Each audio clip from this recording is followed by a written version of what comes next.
the last 2 weeks, we've been looking ahead at 2016. We've sat down to discuss dozens of upcoming titles and listed the ones we're most excited for. All the while, we've been collecting your votes, and now it's time to reveal the final tallies. In terms of scoring, we asked everyone to give their top 2 picks. Each person's first pick was awarded 2 points, and their second pick was assigned 1 point. In the event of a tie, we went with the game that more people chose as their first pick. In all, we counted 555 total votes, spread across 96 different games. But before we begin, let's have a moment of silence for the games that only received a single vote.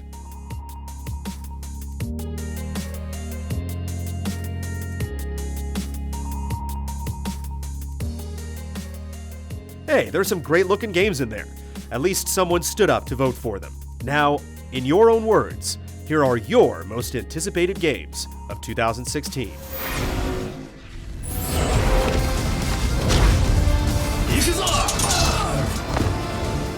It seems like every other multiplayer-only shooter this year is pushing its MOBA element way too much, trying to get a piece of the LoL Dota 2 crowd. Overwatch, on the other hand, wants to make a good FPS that focuses on team play and tries to make it viable for competitive play right off the bat. This is what perfect gaming looks like. The concept of combining an, at times, stagnant genre like first-person shooters with MOBA-based team cooperation results in a beautiful cornucopia of spectacular mayhem. Every character looks viable, and above all else, fun. Its release can't come soon enough. I have waited patiently for this game for years, and am now finally able to get my hands on it. I can't wait. If there isn't a notification saying that I'm playing, assume I'm dead.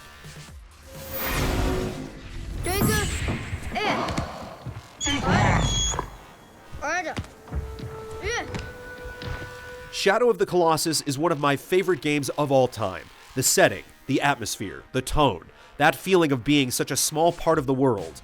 All the things present in Shadow of the Colossus appear to be in The Last Guardian, and I can't bloody wait.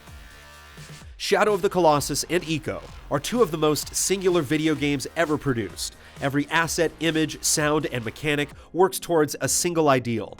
I have faith that Ueda and his team will round out this trilogy about holding on. A game that will have the puzzle, adventure, and most importantly, the story qualities we expect from this great development team. I fully expect emotions to be physically visible towards the end of the game. I can't wait to be sitting in my living room, controller in hand, when my wife walks in to find me sobbing uncontrollably at what will undoubtedly be the saddest ending in video games history. I've seen things. A few things before. The ethereal beauty of No Man's Sky justifies in itself a place on this list, but factoring in the fascination of discovering new worlds and their inhabitants makes for a concoction that defines what makes this generation so alluring and surprising. Flying around in a spaceship discovering new places with some of my buddies sounds like something that will create memories for a lifetime. I believe in its limitless potential, limitless adventures, and limitless exploring. Just the thought of discovering life and entire worlds that no one has ever seen really excites me. The very dynamic color palette gives so many possibilities to the different moods we'll see on each planet. I'm very happy that they haven't said much about the game. It gives a whole new meaning to exploration games when they don't tell you what to expect, and they themselves don't even know everything that we'll come across.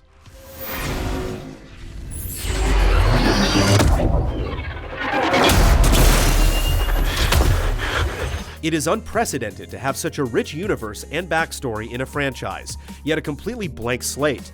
In a new galaxy altogether, BioWare can make this game as different and as weird as they want to, while keeping us grounded in a narrative that we are already invested in.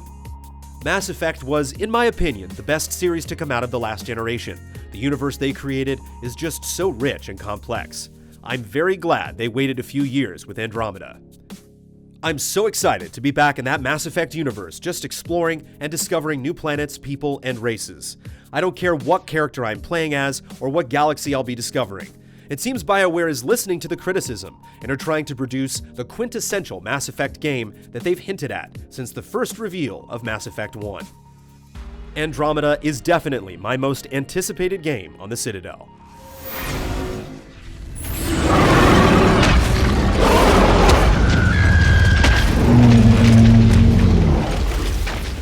I'm digging the post-apocalyptic vibe and the female protagonist searching for answers in a world gone robot dino. I'm hoping the quality of the story Guerrilla is crafting with some of CD Projekt's talent will be worthy of a GOTY candidate. The setting of Horizon looks spectacular, the combat has me intrigued, and I'm a real sucker for robot dinosaurs. We've only seen one gameplay segment, but that segment was more than enough to get my imagination running wild. Hopefully we learn more about this jaw-dropping world and what our role will be in it soon. Who on this planet would not want a game where you hunt prehistoric yet futuristic giant dinosaur mechs? Even though we have not seen much else in the way of story, you had me at giant T-Rex mech.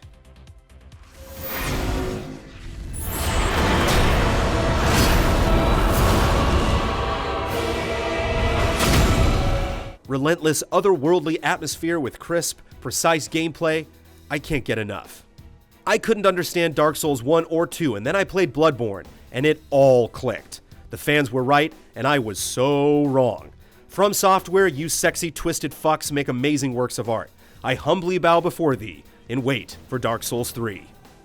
Playing Dark Souls 1 for the first time changed the way I look at games as a whole, how they can be challenging, but fair, and how you yourself improve as a player. The worlds Miyazaki creates are some of the most impressive I have seen in games. If this is truly the last of the Soul series, then that makes it even more special. I love the difficult aspect of the Souls games and how rewarding it feels when you beat a boss and clear an area. With this being the last Dark Souls, I'm interested in seeing how they're tying the three games together.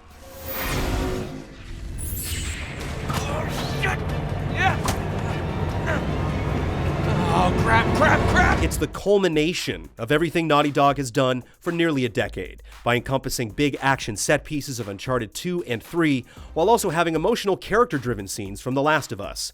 It's the best of both worlds, and I can't wait to play it. I just want to have fun with Nathan Drake and join him on his last adventure. I love Uncharted for its humor, its characters, and its stunning action. A Thief's End seems to deliver this all and add a more emotional story. Naughty Dog.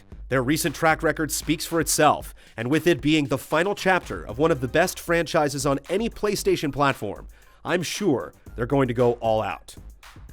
Last hurrah for Nathan Drake. Naughty Dog should definitely be making this the hypest, most interesting journey for Drake, with the 2 gameplay demos we were shown making me believe they've listened to fan feedback in regards to the gameplay level design and brought some improvements to the table.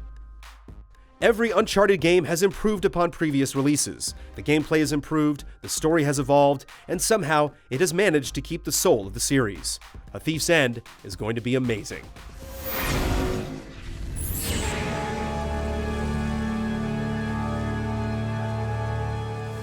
It looks gorgeous and appears to have the potential to recapture the scope and awe of when I first played Ocarina of Time as a child. Because I like breaking pots for profit. Never has there been a Zelda game quite like what this could potentially be, nor a buzz created entirely by a mostly still scene. The imagery of Link sitting on Epona with the wind in the grass and the mountains in the horizon is likely to be burned into the minds of most fans, including myself, forever. Zelda games never fail to fill me with this special sense of whimsy and adventure that few other games manage to achieve. To me, it's taking the way I and many others saw the Land of Hyrule back when we first played whatever was our first game. Large, lush forest, blue seas as far as the eye can see, lush green hills filled with gentle breezes, and the promise that every corner you turn, every step that you take into this beautiful, majestic land is a story waiting to be told, and a legend waiting to unfold.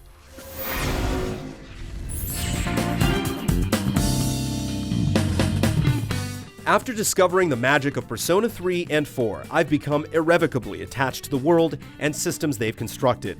The multitude of story arcs and people you cross paths with, and the impact that you have on each of their stories, is something I and many others have cherished.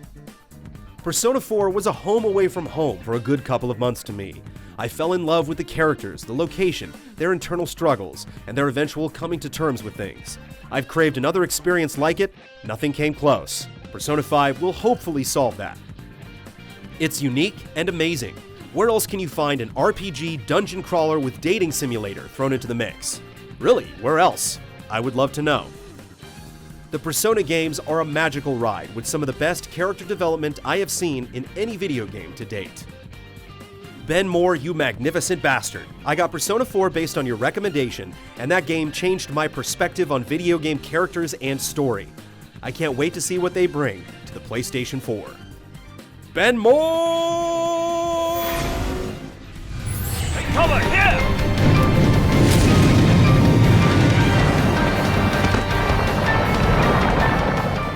When they released Episode Duske, my faith in the game and in the Final Fantasy franchise had been restored.